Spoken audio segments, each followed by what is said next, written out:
ఇప్పుడు మరి డబ్బుకి పవర్ కి వాల్యూ ఇస్తున్నారు, కానీ అది ఎలా వచ్చింది అనేది ఎవరు వాల్యూ ఇవ్వటం లేదు.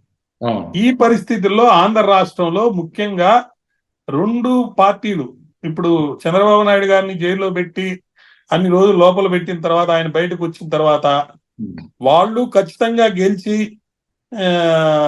రాష్ట్ర అభివృద్ధి చేయాలి, అదేవిధంగా దుర్మార్గ పాలనకి దూరంగా పెట్టాలి, దాంతో పాటు వాళ్ళకి జరిగిన అన్యాయం మీద ప్రతీకార చర్యలు తీసుకోవాలి, రెడ్ బుక్ లో నోట్ చేసుకొని ఆ రెడ్ బుక్ లో ఉన్న విషయాలను బేస్ చేసుకొని మరి సంపూర్ణంగా ప్రక్షాళన చేసి వైసీపీ పార్టీ లేకుండానే చేసేయాలనే ఒక ఉద్దేశంతో వాళ్ళు పాటుపడుతున్నారు.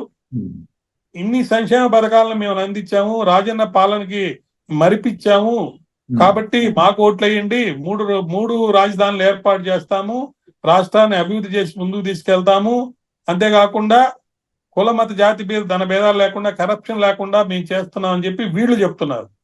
అయితే ఈ రెండు ఎలా ఉన్నా గానీ ప్రజలకి మూడు విషయాలు పక్కగా తెలిసిపోయిందండి అక్కడ. ఒకటి, ఎవరు అధికారంలో ఉంటే వాళ్ళకు అనుకూలంగా అధికారులు పనిచేస్తున్నారు, చట్ట ప్రకారం రాజ్యాంగం ప్రకారం పనిచేయటం లేదు. అదే విధంగా అధికారంలో ఉన్న పార్టీ వాళ్ళ పవర్ ని మిస్యూజ్ చేసుకొని దాన్ని మిస్యూజ్ తో పాటు ఆర్థికంగా లాభం పొందే దానికోసం, ఫర్ ఎగ్జాంపుల్ ఇసుక దందాలు గాని, లేకపోతే ఈ మద్యపానం విషయంలో గాని, లేదా ఇళ్ల స్థలాలు కేటాయించే దాంట్లో, లేకపోతే ఇళ్లు కట్టే దాంట్లో తక్కువ ధర ఉన్న భూముల్ని సెలెక్ట్ చేసుకొని ఎమ్మెల్యేలే ముందు అవి కొనేసేసి వాటిని, అంటే వేరే వాళ్ళ పేరుతో కొని వాటిని తీసుకొచ్చి మళ్ళీ ప్రభుత్వానికి అమ్మి ఆ డబ్బుని అంటే 10 రూపాయలకు కొంటారు, 100 రూపాయలకు అమ్ముతారు. ఆ విధంగా దుర్వినియోగం చేసి డబ్బంతా ఈ విధంగా కొట్టేశారు అనేది ప్రజల్లో ఒక విధమైనటువంటి అవగాహన ఉంది. అయితే నిరక్షరాస్యత ఎక్కువ ఉందండి. డబ్బు ఒకరు చెప్పింది ఏంటంటే చోటా మోటా నాయకులకి 50 లక్షల రూపాయలు డబ్బులు ఇస్తున్నారట ఆంధ్ర రాష్ట్రంలో ఎన్నికలు అయిపోయేదాకా ఆ పార్టీ తరపు నుండి పనిచేస్తే. ఓటర్లకి ఒక్కొరికి 5,000 రూపాయలు ఇస్తున్నారు. అంటే ఇంత డబ్బు ఎక్కడి నుంచి వచ్చింది అని అంటే కేవలం పార్టీలో నిలబడ్డ నాయకులకి సంబంధించి వాళ్ళ దగ్గర గతంలో లాగా ఉండే డబ్బే కాకుండా పార్టీ కూడా డబ్బు ఇస్తుందట. మరి పార్టీ డబ్బు ఎలా ఇస్తుంది అని చెప్పి చూస్తే అక్కడ ఆంధ్ర రాష్ట్రంలో కాదండి, తెలంగాణ రాష్ట్రంలో కానీ నేషనల్ గా కానీ మొన్న ఎలక్ట్రల్ బాండ్స్ కి సంబంధించి సుప్రీంకోర్టు వారు ఇచ్చిన తీర్పు ప్రకారం ఎస్బీఐ వాళ్ళు ఎలక్షన్ కమిషన్ కి ఇచ్చిన లిస్టు చూస్తే మనకు తేటతలం అయ్యేది ఏంటంటే 5 సంవత్సరాలు మినిమం వ్యాపారం అంటే 3 సంవత్సరాలు మినిమం వ్యాపారం చేసి ఇన్కమ్ ట్యాక్స్ కట్టనటువంటి కంపెనీలు కూడా డబ్బులు డొనేట్ చేసినాయి అంటే ఎలక్ట్రల్ బాండ్ కింద. అంటే మినిమం లేదని చెప్పి వాళ్ళకి చర్యలు తీసుకోవడానికి నోటీసులు కూడా ఇచ్చారంట. మీ కెపాసిటీ లేదు, you are not entitle to give bonds like this అని. అంటే డమ్మీ కంపెనీల ద్వారా కూడా డబ్బులు అనేవి పార్టీలకు చేర్చారంట. పార్టీ నాయకులు సుమారు 139 కోట్ల రూపాయలు తెలంగాణ రాష్ట్రంలో ఎలిజిబిలిటీ లేని కంపెనీల ద్వారా డబ్బులు డొనేట్ చేశారంటండి. మరి ఇలాంటి అక్రమాలు అన్యాయాలు జరిగే ఈ రోజుల్లో మరి గవర్నమెంట్ ఉద్యోగం అంతా చేస్తే ఆఖరికి రిటైర్ అయినప్పుడు వచ్చేది 1 కోటి రూపాయలు వస్తుంటే ఒక్క డీల్లోనే అనధికారికంగా అధికారులకి ఎంతో డబ్బు, వాళ్ళు అనుకున్నటువంటి పోస్టింగ్ వస్తే అక్కడ డబ్బు వచ్చే అవకాశం ఉన్నప్పుడు, సిస్టమ్ లోనే ఒక ఇంబ్యాలెన్స్ ఉన్నప్పుడు దాన్ని మనం కరెక్ట్ చేయకుండా ప్రజాస్వామ్యంలో సొసైటీలో ఉండే వాల్యూసే మరి గవర్నమెంట్ లో కూడా రిఫ్లెక్ట్ అవుతాయి.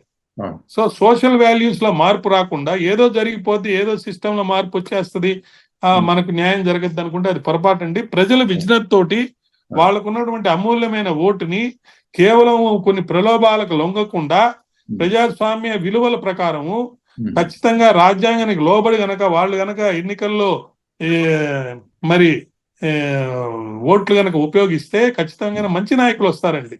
లాల్ బహదూర్ శాస్త్రి లాంటి వాళ్ళు ఉన్నారు, లాల్ బహదూర్ శాస్త్రి లాంటి వాళ్ళు ఉన్నారండి. చాలా మంది నాయకులు ఇంకా ఉన్నారు. వాళ్ళు ప్రజాస్వామ్యానికి కట్టుబడి ఉన్నారు.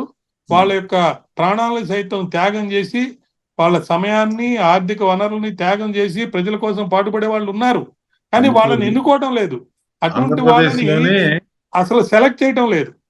రాజకీయంలో ఎన్నికల్లో అటువంటి వాళ్ళని సెలెక్ట్ చేయటం లేదు. అది బాధ. సెలెక్ట్ చేస్తే తర్వాత వాళ్ళు గెలుస్తారా లేదా అనేది వేరే విషయం. ఎక్కడ చూసినా ఎవరిని చూసినా వీడు గెలుస్తాడా లేదా, వీడి కులం ఏంటి, వీడి మతం ఏంటి, వీడి దగ్గర ఆర్థిక వనరులు ఉన్నాయా, వీడు బాగా తిట్టగలుగుతాడా, ఎవరు బాగా తిడితే వాడికే పదవులు ఇచ్చే రోజులు వచ్చేసినాయి. అది చాలా అన్యాయం, అక్రమం, దారుణం, ప్రజాస్వామ్యాన్ని కూని చేసిన పరిస్థితి వచ్చిందనమాట. వాక్ స్వాతంత్రాన్ని ఇంక మరి లేకుండా చేయటమే కదండి.